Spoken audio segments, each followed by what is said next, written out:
Live. Hi everyone. Hello, hello, hello.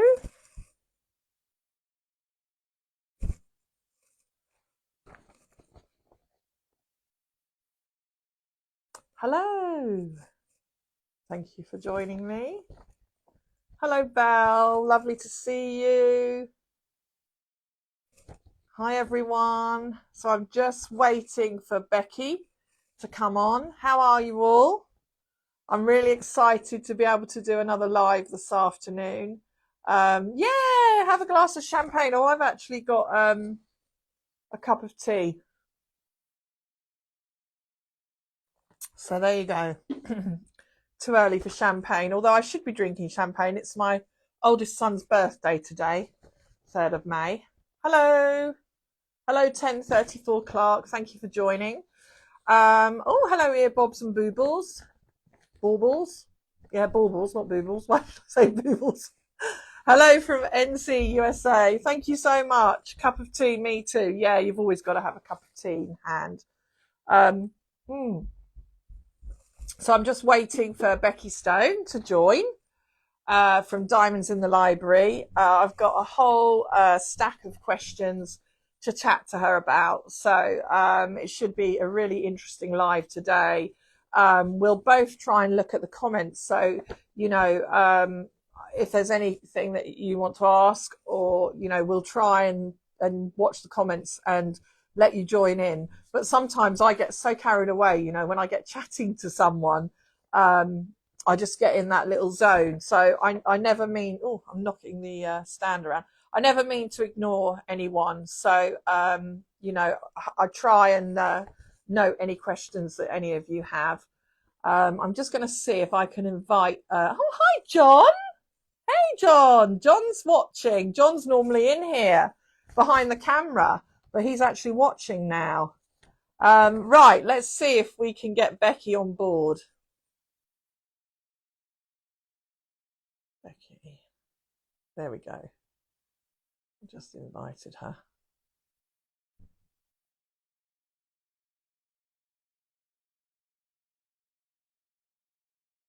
Hopefully she will be on, and we've got our times right this week.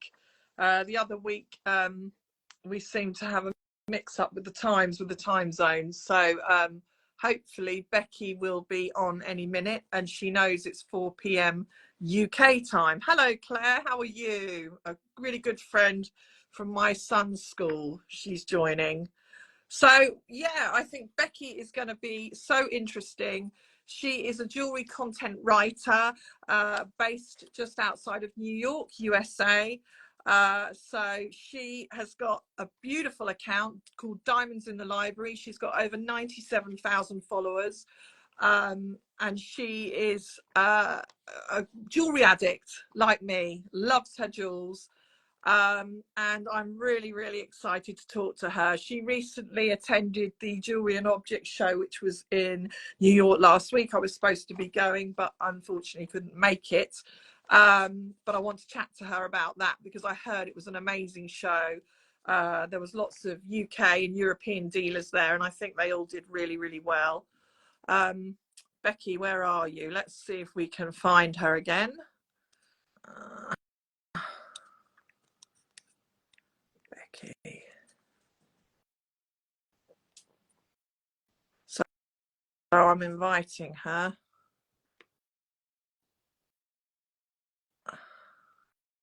So I've invited her again. I'm not sure where she is.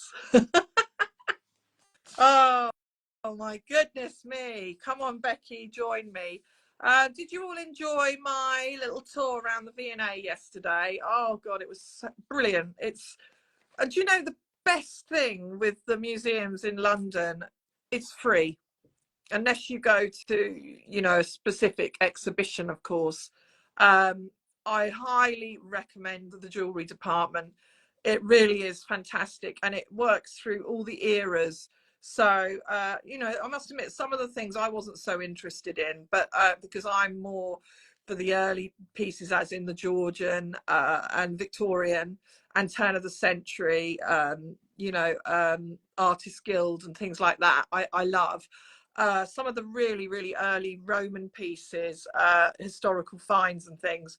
I mean, I read about them, but they don't float my boat so much, you know, as, you know, maybe as a pair of Portuguese chrysoberyl earrings. I mean, just amazing things. There was a peridot parure. I don't know if you saw, I shared it, a picture of it.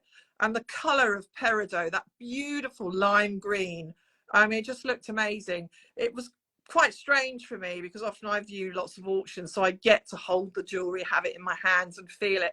And jewellery is a very emotional thing. You know, often with things, I pick something up, a good thing, and you just feel it, you know it, you know. So it's quite hard looking through the thick glass, but obviously, you know, it's jewelry, they're expensive things, they have to be behind glass. But my American friends, we had such a lovely time, and you often chat to people as you walk around the museum, because usually we're all quite like-minded folk that tend to be interested in going to museums. But it was a lovely afternoon out, and then I actually did get to manage to walk around the photography department. Did you know that the V&A is home to over 6,000 cameras? I mean, have you thought about that? 6,000 cameras, it's crazy. I saw some of them all stacked up on display. And we had a little walk around. I mean, even the floor tiles, the mosaic floor tiles are a piece of work. I mean, it is such a beautiful building. It really is. I'm going to see if I can grab Becky again, because that's why I'm here, not for you just to look at my face. Okay, Becky. Now, I keep inviting her, but she isn't appearing. Now, guys, I don't want to have to do this again, but I might have to go off and find her and come back, because I keep inviting her, but she isn't appearing. And I don't know what else to do. You have no requests. I promise you this was all organised, and she knows to come on at UK 4 o'clock time.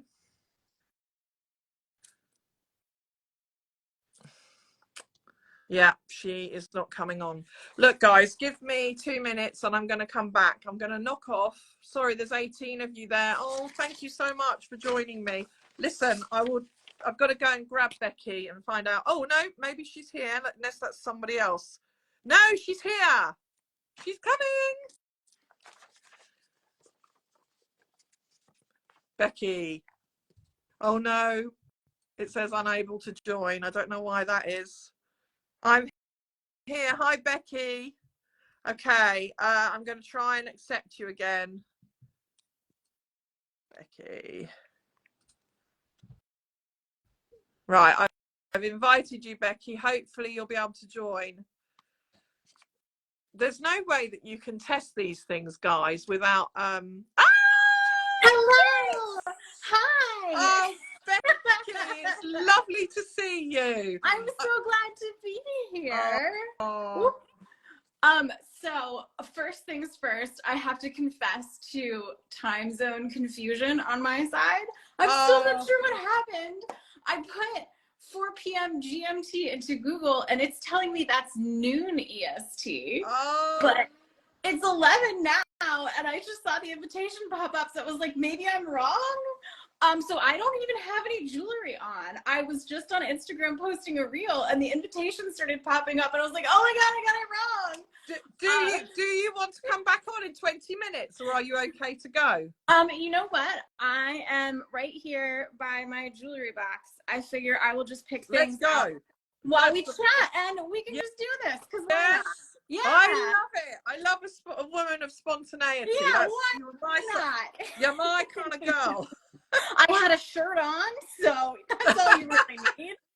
You just got out of bed. Oh, sorry, that's so funny, Becky. Oh, well, I know. It's ridiculous, but you know what? Life is like that sometimes. Oh, so, God. Why since not? COVID, it's mad, isn't it? Everything is right. You know, you just have to go with the flow. and you never, if you try and organize anything, it still goes wrong. So I know. I spent the last minute running around my room going, what do I do? Do I sign it? I'm like, all right, I'll just sign it. It's fine.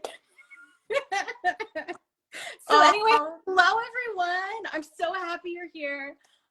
Thank you for joining us, even though I'm clearly a little bit of a mess, but that's okay. Listen, my guests, you're all here for the jewelry.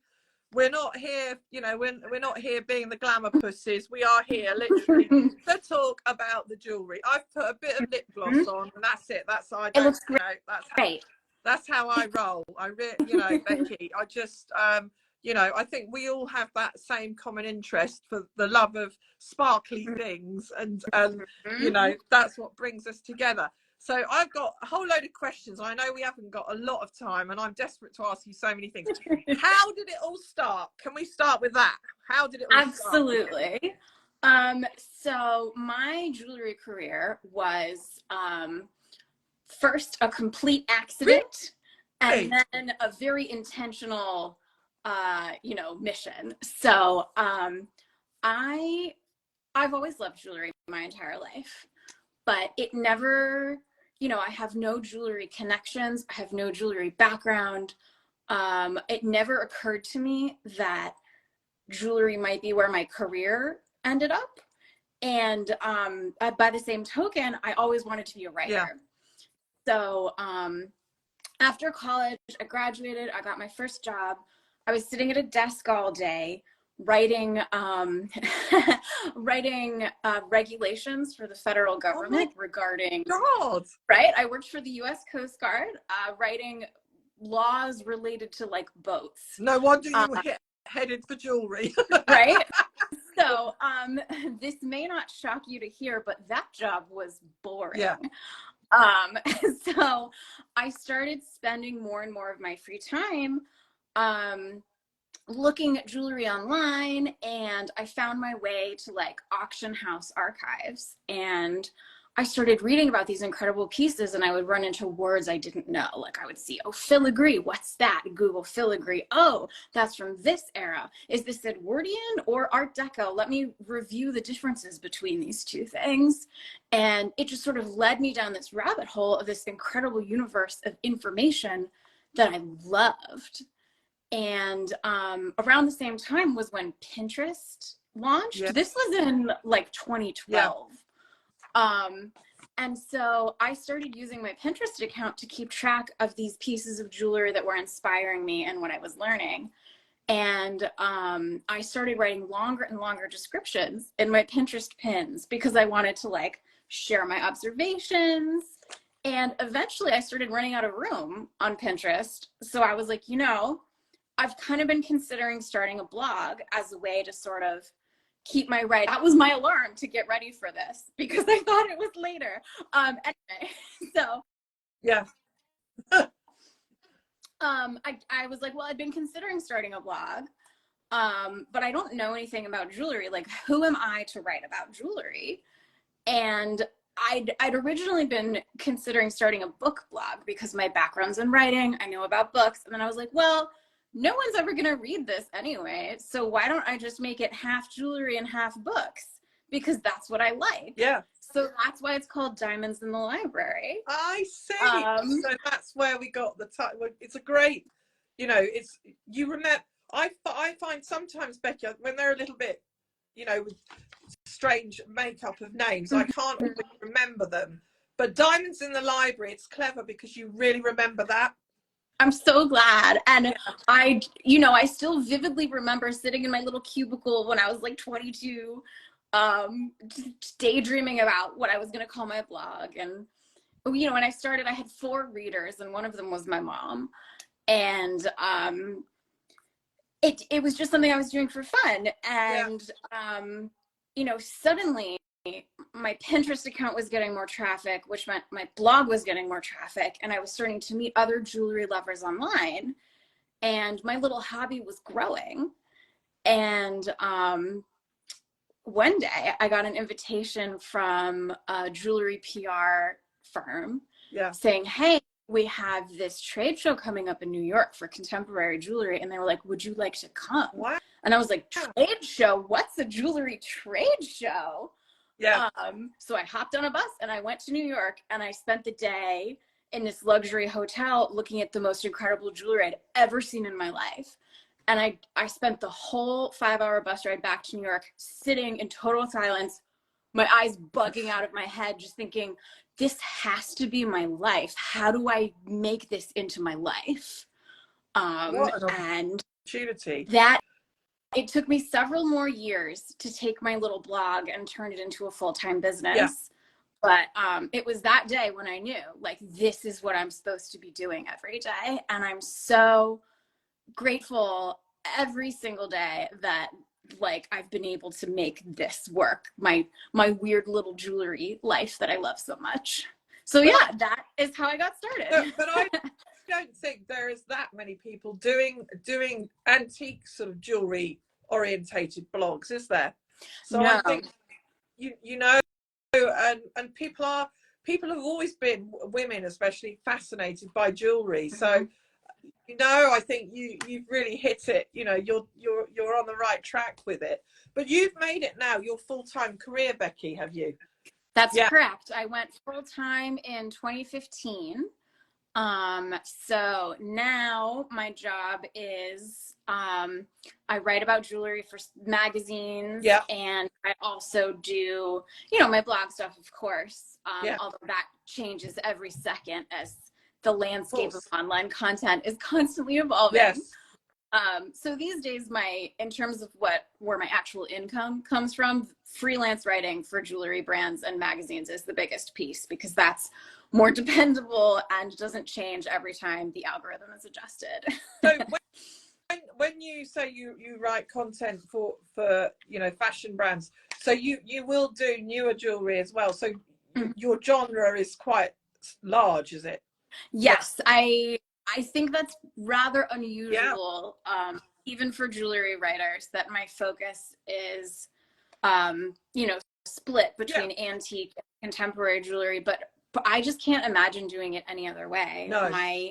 My understanding of jewelry history informs my perspective of contemporary jewelry so much, and I just can't imagine looking at new designs without understanding where they come from. So I'm very grateful to have had the experience and the connections to really learn about antique jewelry to give me that lens. Well, I think that is fantastic, because I feel a lot of people that are in the new era of jewelry, they're not even, some of them, aware that it even exists, antique jewelry. They have not got a clue.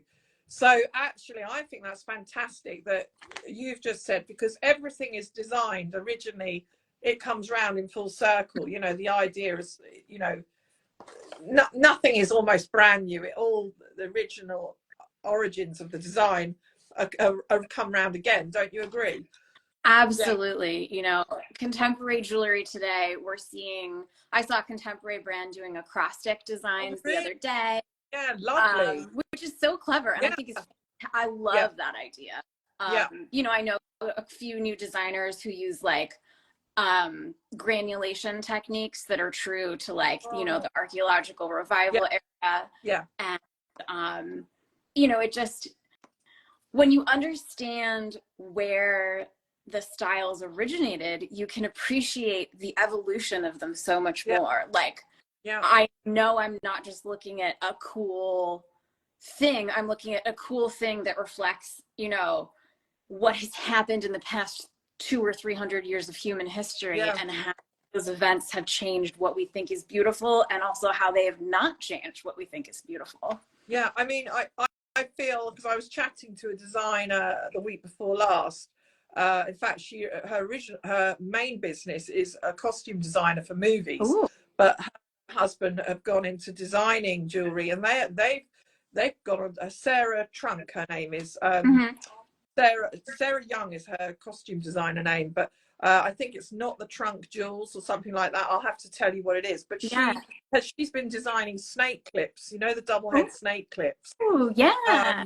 And they were using 3D design, you know, to design them originally and make them.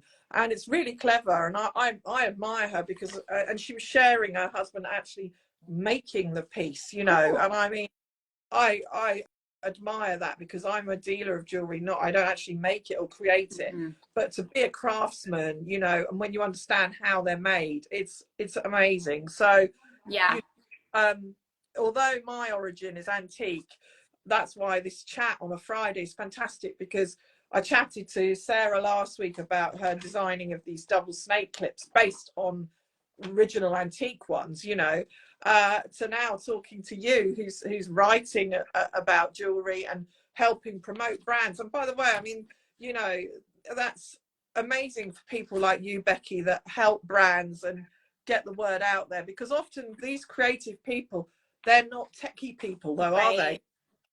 Well, and it's so hard in this day and age that makes me sound 1,000 years old in this day, but you know what I mean? In our current reality, small business owners are expected to do 10,000 jobs themselves.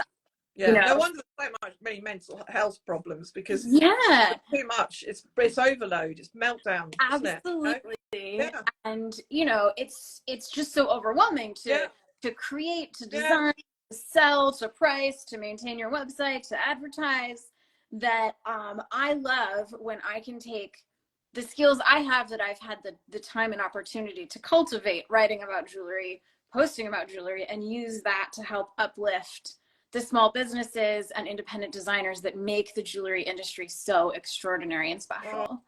Oh, Becky, I mean, you're we're going to have to meet at some day, because I you know, like I felt everyone that I've contacted to come and have a chat with me, I feel like I've got a connection, not even just with the jewelry, but I feel like we're going to get on. We're going to have so much to talk about. Absolutely. Listen, tell me about the show last week, because I was meant to go. How was it? I actually didn't make it last week. I went to the first one. So I'll okay, so you went to the first one, but not the second. Right. I can still talk about that one though. So the new New York City Jewelry and Object Show is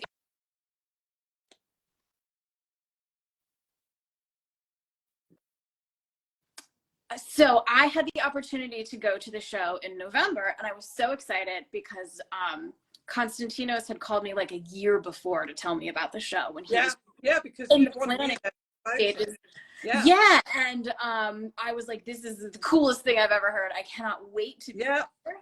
And you know, just the idea of bringing antique jewelry dealers from all over the world and making it possible for smaller dealers to participate, and inviting contemporary jewelry to the same show too, is like where has this concept been all my life? You know? I see Butter Lane saying it was a great show. I'm so glad. Alex. I really he's going to be one of my guests soon as well. Fabulous. Yeah, unfortunately I couldn't come last week because I had a medical thing and I wasn't recovered enough to travel yet. Nothing bad, a planned thing. I just couldn't reschedule it. So unfortunately I had to miss April, but I'm dying to come to the next one, and I've heard only the most wonderful things. I'd like to go in November. Yeah. I think from what I've heard, it had a really, really good vibe. And I spoke to some English dealers and some European friends of mine that were there, and they said it had a really young, exciting feel about the show. And do you know what? I applaud that, because without that in this business, how can we carry on? We can't. Absolutely. So we have to have young blood, you know, and we have to keep the passion alive for what we're, you know, the interest, which is what you're doing, you know, with your blog. So it's amazing. But the other thing, which is, I want to cut to the chase, because I've got to ask you about your Instagram account. What happened, guys? Because Becky lost her account. I mean, I can't believe it. Tell us. So I still can't believe any of this happened. Like, I lived it, and it's still so surreal to think about. It's my worst nightmare. It's my worst nightmare. Yeah, it's you should. Yeah. I was like a zombie during it. I was just like, I can't believe this is happening to me. But so to set the scene, I was out of town for a romantic anniversary vacation with my husband, and we were at an antique store actually. And we were walking around, and a moment came where we separated, and then I was like waiting for him somewhere. So I was like, oh, I'm just gonna check my Instagram. And I opened the account, and it's not loading. Like, you know, when Instagram is glitchy, it said it couldn't show new posts. And then I went to my profile, and it was like, I can't show anything. And I was like, oh, that's annoying. Yeah. So I thought, why don't I open Threads and make sure that other people are having this problem too? So I open my Threads account, and I get this pop-up saying, Diamonds in the Library, your account has been suspended. And I was like, excuse me? And I'd have felt sick. My heart fell out of my butt. Like, Becky. Victoria, I can't even tell you. I felt like I was hit in the face with a tree. Like, I just had such a visceral shock. And I clicked on the little button for more information, and it says your account has been suspended for violating the community guideline against impersonating a celebrity. And I was like, what? Like, of all the things Instagram could accuse me of, like, I guess, thank you for saying I'm a celebrity, but like, I'm me? I can't be impersonating me. I am me. Yeah. So I was like, this is really scary. But luckily, this accusation obviously has no basis in fact. It should be really easy to disprove. So I was like, I'll just appeal, and then everything will be fine. Yeah. So keep calm. Right. Keep calm. Yeah. So, exactly. I was like, let's not panic. I went to my email, and I saw I had an email from Meta, and I was like, okay, I get these scam emails all the time. All do. Right. So scary. Yeah. So I was like, am I sure this is safe to click on? But because I had seen the notification in Threads first, I was pretty sure it was real. So I followed the instructions to do an appeal, and I was getting ready to make my case. But it turns out that when you appeal, you don't actually get to write anything. It just gives you a code. It like emails you a code, and you enter it in the app, and then the app gives you a code, and you enter it in a website, and it's basically just verifying your identity. It took 10 minutes, and then it was like, thank you, we'll have the results within 24 hours. I was like, okay, I'm just gonna go about my day, enjoy my little vacation, and then deal with this tomorrow. Becky. But a couple hours later, I was getting ready to go to dinner. My husband and I had made this reservation at this super fancy restaurant, like months in advance. And we were really looking forward to this date.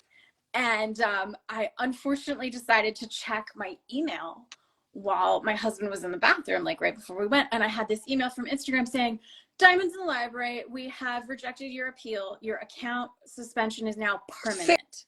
Sick. I'd have been sick. Felt sick. I was physically shaking. Like, Becky. I'm sure as somebody else who depends on Instagram for your business, you can imagine. Yeah, no, I mean, I think lots of people will be watching this and listening to you. Yeah. And I'm sure they'll all be feeling the same because, you know, I check my account and I'm always checking security. I never click on any links, you know, and it's awful, that feeling, isn't it? My heart goes out to you. So carry on. So I'm standing there in this beautiful romantic hotel room where I'm supposed to be having a romantic vacation. And my husband comes out of the bathroom, and I'm like, I hold up my phone, and I'm like, Diamonds in the Library is dead. Like, it's over. Like, I think I just retired because I will not start from zero on Instagram. No. Like, I can't. No. And no, I'm with you on that. And I'm like shaking, and my husband's like, okay, what do you want to do? Should I call the restaurant and cancel dinner? Like, should we call a lawyer? What can I do? Because he's the best in the world. And I was like, I don't know. And so I just sort of, I took a deep breath, and I was like, okay, I don't know what I'm going to do, but I refuse to let this work emergency prevent us from enjoying our anniversary. Yeah.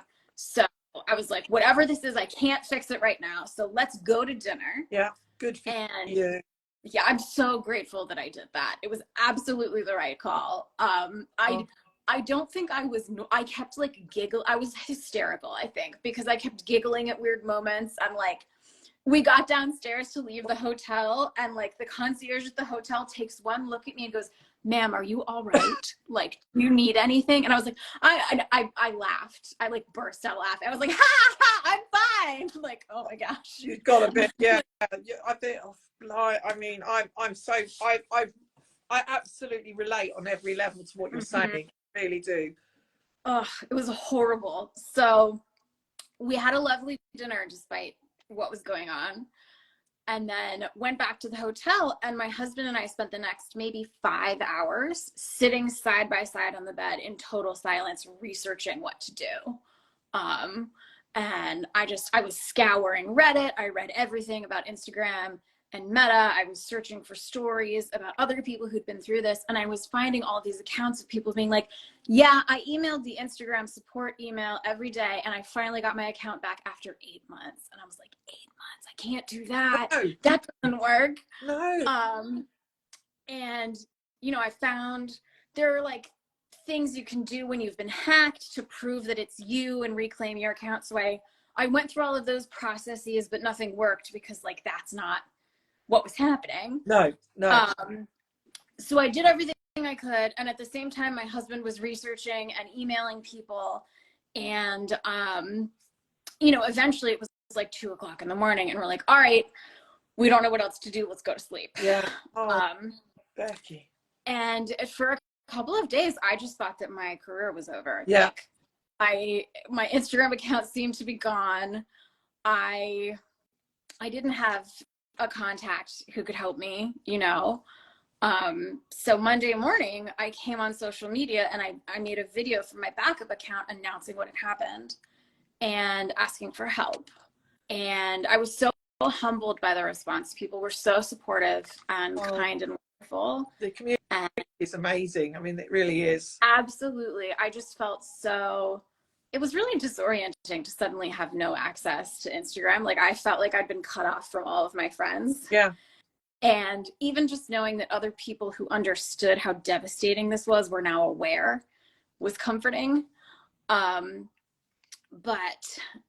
shortly after I posted the video, I received a phone call from my local congressman's office, and discovered that first crazy night when we were panicking, my husband had actually emailed all of our local government officials. Wow. Telling them that this unfair, thing was destroying my small business, and that, like, didn't they want to help a constituent whose small business was being destroyed? Yeah. And I didn't know that my husband had even emailed the congressman, and I had never expected to get a phone call from a congressman being like, hey, Becky, it's your congressman. Can I help you with your Instagram?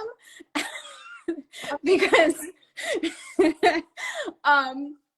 so yeah, the congressman's office was like, if you fill out these forms, we'll see if we can help. And I was like, well, there's no way this is going to pay off, but I'll fill out the form. Yeah. So I filled out the form saying I authorized my congressman, who is, just in case anyone local's here, Congressman Jamie Raskin. You can vote for him right now, actually. He's wonderful. And I don't have any connection to him. We've never met. Like, I don't work for the government anymore. But apparently my congressman is actually on like the oversight committee that has dealt with issues relating to Instagram and Facebook. So he was the right man. And within an hour, I think 40 minutes. Yeah, Jamie Raskin's the best. I see in the chat we have some other fans. He's wonderful. Wow. And he got my Instagram account back in like 45 minutes. So what is he right? Better, right? It's incredible. I actually heard that Mark Zuckerberg was like here in DC on Capitol Hill for meetings that week. So my fantasy is that Jamie Raskin ran into Mark Zuckerberg in the hallway and like pushed him up against the wall and was like, give Becky her Instagram account back. And then of course Mark Zuckerberg pulled out his phone and was like, I'm so sorry, and fixed it. Yeah. But I did actually get an apology email from Instagram. Did you? Yeah, which they were like, we're so sorry, you know, we do what we can to try to protect our community, but sometimes we make mistakes, like here's your account back. And yeah, then it was back. So I mean, the thing is, I mean, what a story, and you got it back. I mean, incredible, yeah, because, you know, I can imagine you, because the stories that I hear, and generally the ones I hear, are people of having them hacked, not your side, not what's happened to you. So that must have, I guess, just been a glitch, a bot in the system. Do you know You know what I have learned? So my theory when this happened was, yeah, I've actually had a big increase in the past 6 months or so in anti-Semitic messages. Like, right, I am Jewish. I don't talk about it much on social media, but I've posted like Happy Hanukkah enough times in the past that these terrible bots are able to find me and send me really vicious messages about it. And I've been reporting all of them very aggressively. yeah, So my initial theory was that this was like revenge for that somehow, yeah, which I still think is entirely possible. But since this all happened to me, I've heard several stories of other accounts that were taken down for similar reasons that later discovered that it was like a coordinated attack where a scammer created an account impersonating them and then right, recorded the real account as the impersonator. yeah, yeah, So yeah. this is happening to other people too. It's awful. Oh my goodness. I mean, what is the world coming to? I don't know. Yeah. Nothing ceases to amaze me. But I mean, thank you so much, Becky, for sharing the story, because I know, you know, we've sort of gone off away from you and your business and your blog and your writing, but I just felt that that was a really important thing to share with people. Just, Absolutely. you know, if somebody ever, you know, God forbid, had that happen, it's really good to share, isn't it? And it was positive. It came out positive. And Yeah. I bet you really appreciated your account, didn't you? Oh my gosh. Oh, It's I couldn't stop looking at it when it came back, just like making sure repeatedly it yeah. was still there. And I if tell you what, I don't think that's ever going to happen to you again. I I think hope not. you're protected beyond now. I hope you're right. I hope that so much. And like God, if anybody else does ever have a similar experience or run into something along those lines, I did write a very long article on my blog detailing exactly what happened to me and the advice that I was able to get from Meta when I eventually spoke to them on the phone about like what to do if something like that happens again. So it just is, again, you know, thank you so much for sharing. But I think you're the only person I've ever known who's lost an account, because there's a few people along the way I've heard have lost and they never get them back. You know, I know it might be different circumstances. So your congressman, well, he's, yeah, I think he must be, you know, in cahoots with the CEO, or as you said, Mark Zuckerberg must have been in town yeah. that day or something. So hey, your guardian angel was looking upon you that day, I think. Absolutely. You know. I still don't understand how I got so lucky, but I will be forever grateful. Oh. Listen, now, because we're almost running out of time, but we need to look at the jewelry. Absolutely. Have you got some things you can show us? So let's see what the lighting will let us do. I'm standing next to my jewelry box. Well, let's have a look at. Let's see what she's got in the box. So show and some tell. of my jewelry is still packed because my husband and I are still having some work done on our new house, and we're gonna have like workers around. Yeah, so you need to keep it safe and secure. Yeah, so most of my collection is packed up and at a family member's house. Yeah. But we can look at a few favorites. I've got my pretty little all the hearts coming up. Conversion ring. I love this piece with the little star on top. It's so whimsical and cheerful, and obviously stick pin conversion, as I'm sure everyone here can tell. Let's see, what else have we got? I'll just start putting rings on. This is you have beautiful nails, Becky. I just observed. Thank you. Nails. I love the color. Can you hold it up slightly higher? Because I tell you what, I can't see, because all I've got was the comments. So you need to hold it up a little bit higher for me. That's it. I can see now. Cat's eye. That's Yep. beautiful. My That, cat's I eye love chrysoberyl. cat's eye. Is that cat's eye chrysoberyl? Absolutely. Yeah. And a halo of old Yeah. mines. So this What a big is like beautiful ring. What a Edwardian. beautiful ring. One of my favorites, another one of my favorite antique rings of all time is this snaky guy. Oh my God. I love that.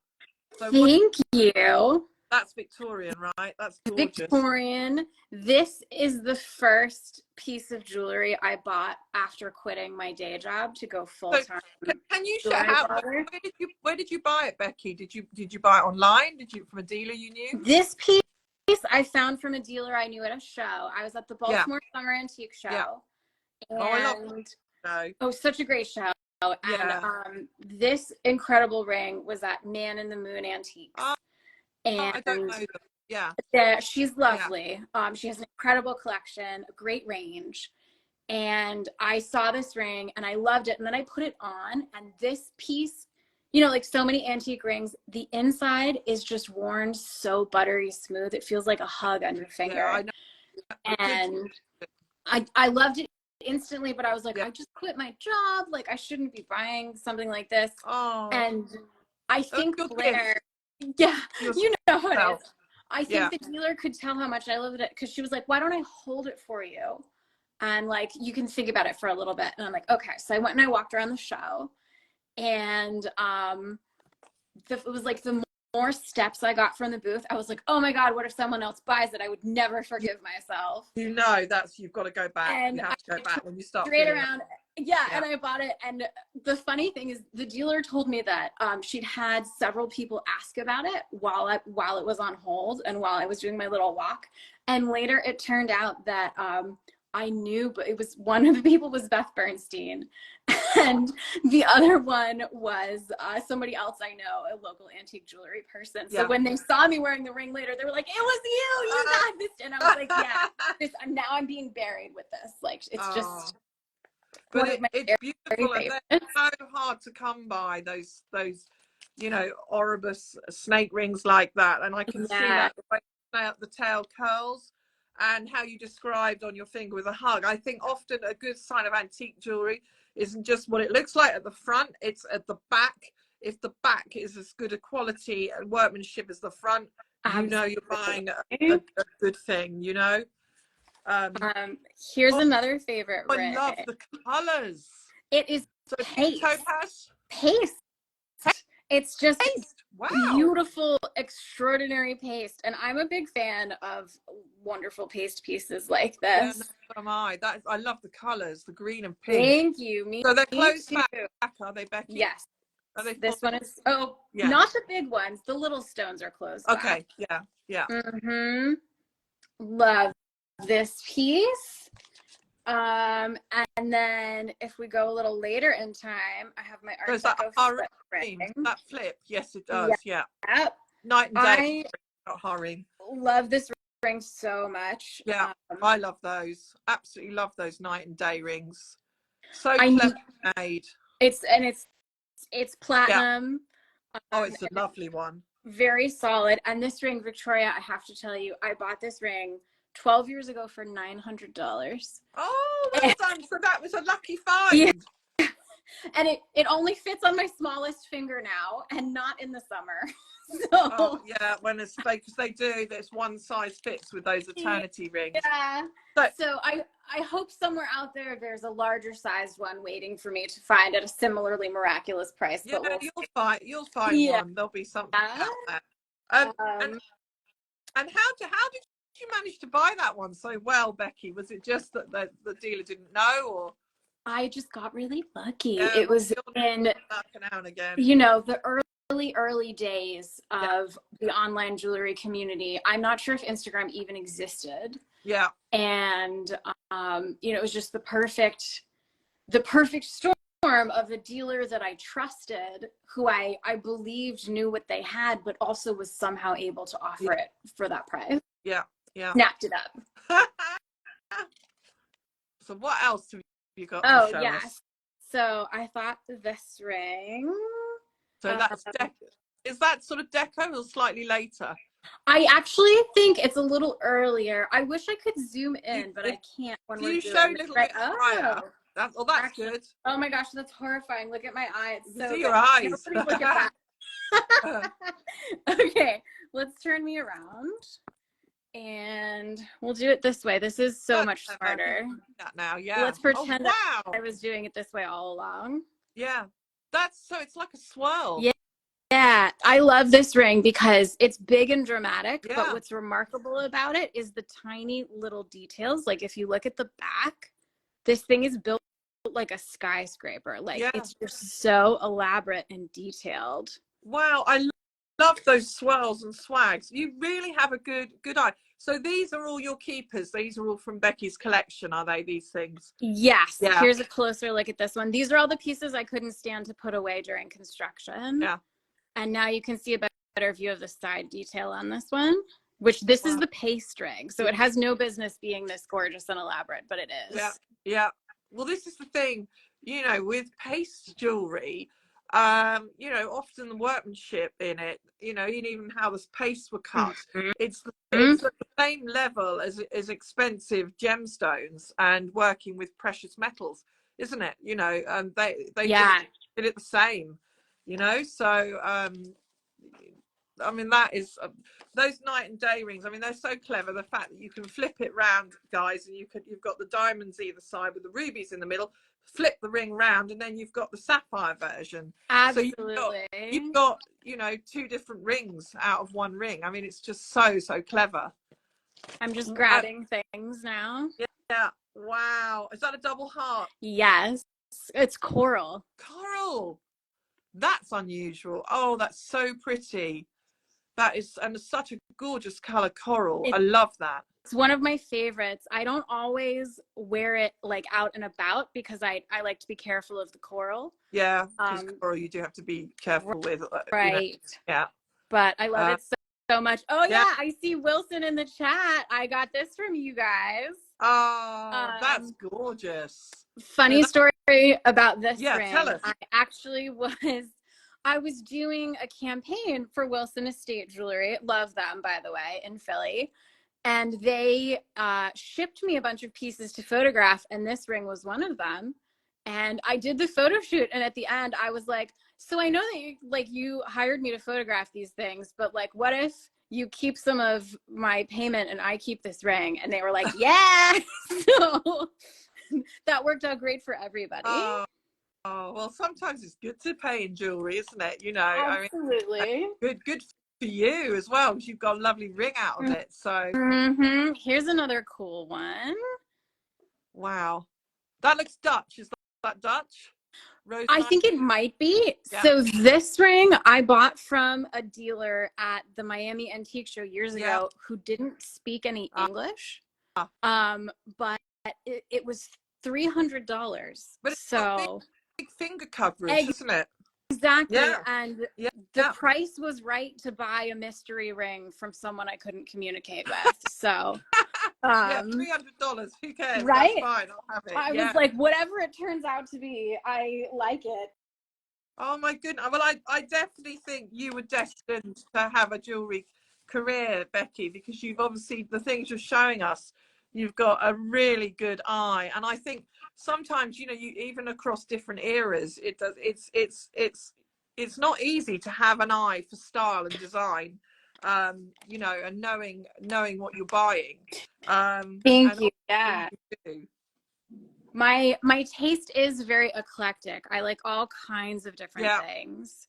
And I'm focusing on the antique pieces because look at the turquoise. Can we see the turquoise again? I love a pretty one. That's gorgeous. Has some lovely detail on the side too. Yeah. I mean, turquoise jewelry has really come on strong the last few years. Yeah. Hasn't it? It's very desirable. Oh wow, look at the pave. That's beautiful. Isn't that one? And it's in silver. So it was very affordable. And it's got a bit of a high dome, hasn't it? So it's such a great piece, and it goes with everything. Let me see what else I can show you. I'm just pulling things out. Here's a pretty little ring. Not the biggest, but unusual. And then this guy. Wow. So we're in my dainty Edwardian section now. She's got a section. I mean, I do arrange my rings in approximate chronological order. Yeah. Do you? Because that's what makes sense to me. Yeah.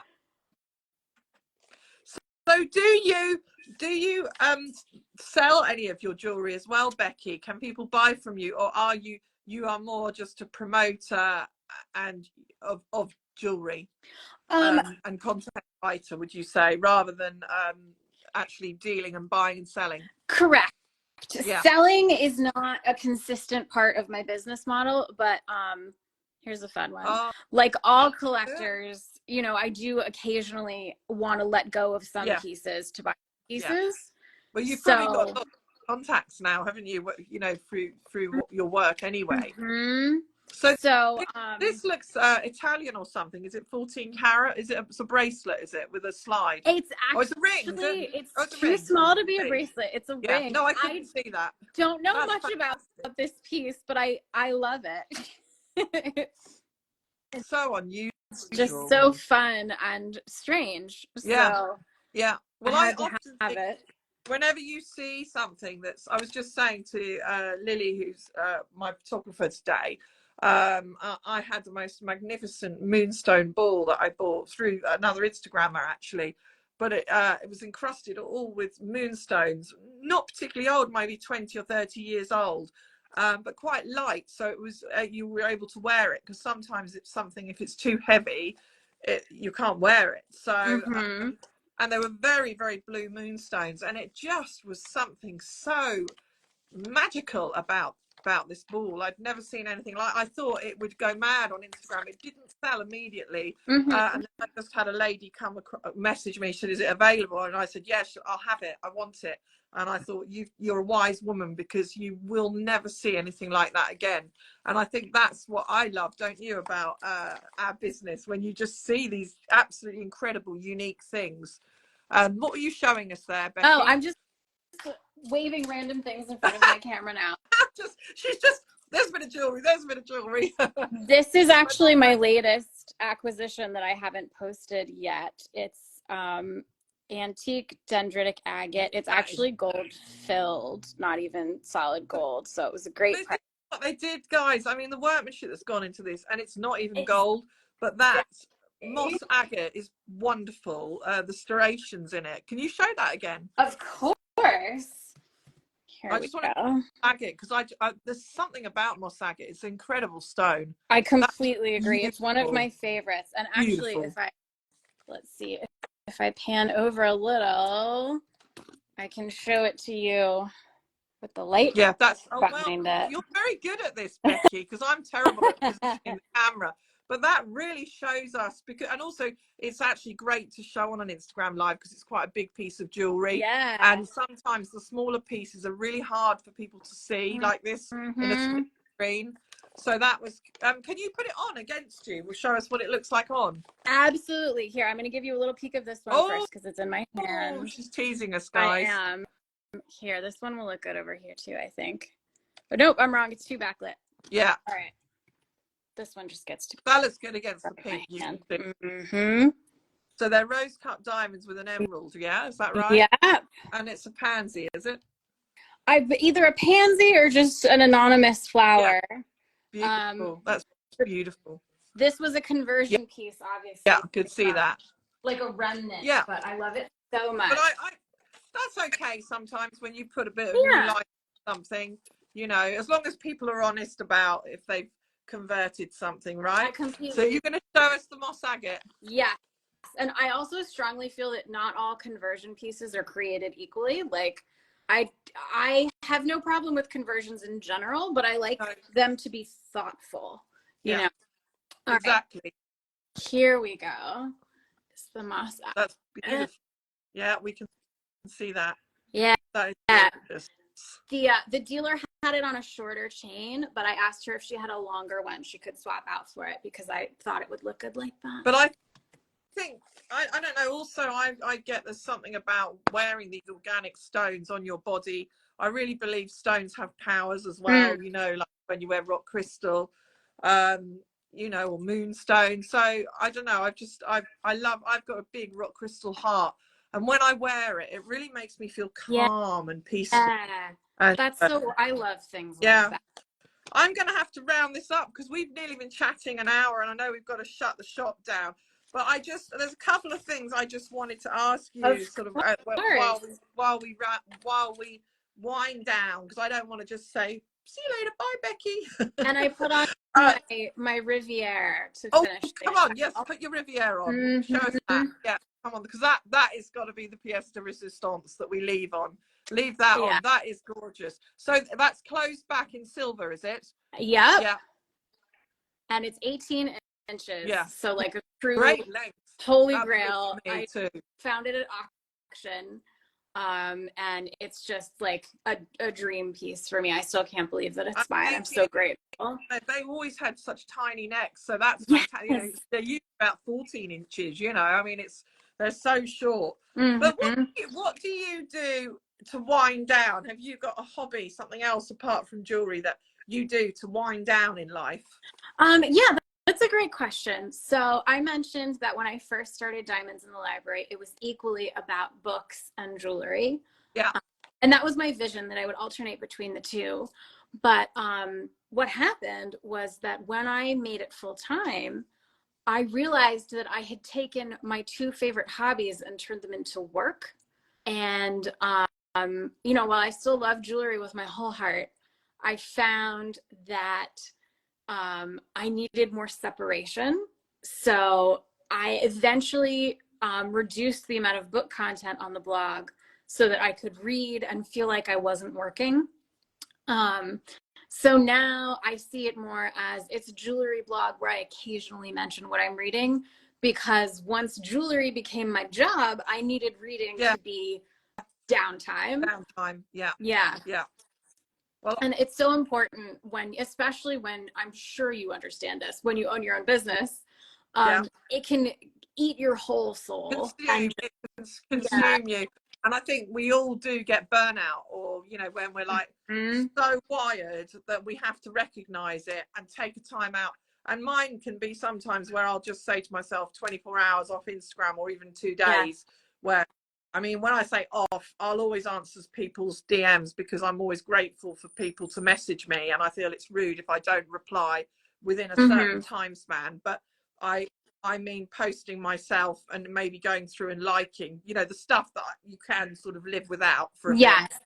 Yeah, you have to take breaks. Yeah. And I think it's really important, because I think otherwise we're entering into this mad world where I've found lately a lot of people are very short-tempered.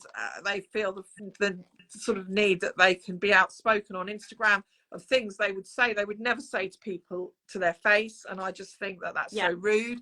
So, you know, there's just I think we just all have to give ourselves a little talking to about, you know, how we use Instagram and, you know, live our lives, and, as you say, use a book to wind down. And I'm going to go away for in a couple of weeks' time with a couple of girlfriends, and I'm going to take a book. Yeah, and it's just completely relaxation. We're going to go to Ibiza, and I'm just going to take a book. I've got no plans, and just to have a quiet week of literally chilling, really, you know. And that for me is my sort of downtime and relaxation. Have you got a mantra, you know, a little mantra for life that you would say? Is there something that you live by that you would, you know? That's such a hard question. So I don't know if I have one specific mantra for life, but I do have sort of a touchstone that I use to ground myself when I feel that's so interesting. You know, caught up in all the craziness of Instagram. Like, there's so much pressure when you are somebody who presents part of themselves on the internet to be a certain way, or like follow the trends, or like look a certain way, and it can make you absolutely insane. So what I like to do is, when I'm getting overwhelmed by the pressure or feeling doubt in myself, wondering if I should be different, if I should like wear more makeup, or you know, try to take, you know, one one of the consistent themes in my jewelry career is that I love the idea of taking like really serious editorial type photos where I'm like gazing off into the distance and not smiling. But I can't do it because jewelry makes me so happy. I just start giggling. Yeah, I agree. That's fine. So when I get swept up in all of the nonsense, I try to go back in my mind to when Diamonds in the Library had 4 readers and I was doing it just for fun, just for myself. Because I never thought it would be something the public cared about. And I try to imagine, like, if I was still doing this for nobody but me, would I want to write about this piece of jewelry? Like, if I didn't think anyone would see this, you know, would I still say that? Or like, if only my mom was going to see this post, would I still want to take a picture of this piece of jewelry? That really just helps me kind of come back to like the core of me and who I want Becky of Diamonds in the Library to be. So that's something that's been really helpful in the 12 years I've been doing this, which is crazy. Yeah, I think that's you ground yourself. Exactly. But I mean, when sometimes your feed doesn't always come up, you know, which I'm sure mine doesn't with other people, and I have to literally go and search for people, some of the American accounts, which annoys me because sometimes you're down like as my favorite, you know, and I think, why aren't I seeing you? But you know, that's how the algorithms work. But I love your account where you have some really cool music and you put on those funny glasses. And you know, one thing, I'm like this: don't take yourself too seriously. That's how I am, and I always want to have fun. It's all about a little bit of jewelry, gems, and you know, not pressuring people, always being positive and keeping it fun and upbeat. And that's my mantra, really. I could not agree more. Life is hard. Yeah. And anytime you can find a way to laugh or see the humor in something, I think feeds your soul. Yeah. So I absolutely with you on that. Becky, you've been a delight to talk to. I think we could chat for another hour, and I'm sure, you know, we've both got stuff to do. My friends that are working with me today, they're like, wait, they're wanting to shut the shop down, so I'm going to have to go. But I'm going to message you later just to say thank you so much for sharing with us your story and showing us your lovely collection of jewelry. Please, if you ever come to the UK, let me know. You know, I'd love to meet you. Yeah. You go for dinner or go to the V&A. You know, do jewelry, sparkly things. But I'm aiming to come to New York later this year, so I'll let you know. And I'd love to meet you. We can have a walk around the show together. We'd have fun, I think. That sounds incredible. I would love to meet you too, Victoria. That's a big part of the reason I said yes to this is just from seeing you on Instagram. I was like, yeah, she would be fun to sit down and talk with. And I was absolutely right, because this was great. Oh, I'm really honored, because I don't expect, you know, everybody to always come on and chat with me. And but I'm not scary. I don't bite. And I feel just sharing a bit of jewelry love. And I know the people that follow us and come on and look at the feed, look at the live, they really enjoy it, and they are genuinely interested. So anyway, you have yourself a lovely Friday, won't you, Becky? And I hope, you know, I know you've been suffering with poorly health, so you know, I wish you all the well with that. We didn't get to cover to talk about that, but you know, I hope you're taking care of yourself. And thank you. Yeah, it's an ongoing journey, but I have fantastic doctors and wonderful family support, and that makes all the difference. So I'm very lucky, and thoroughly enjoyed myself today. Yeah, thank you everyone for watching, and Victoria for having me. I'm gonna uninvite you now. I'm gonna knock you off, Becky, but you have a great weekend, and you too. We'll meet. Okay. Yes. Bye, Becky. Bye everyone. Bye.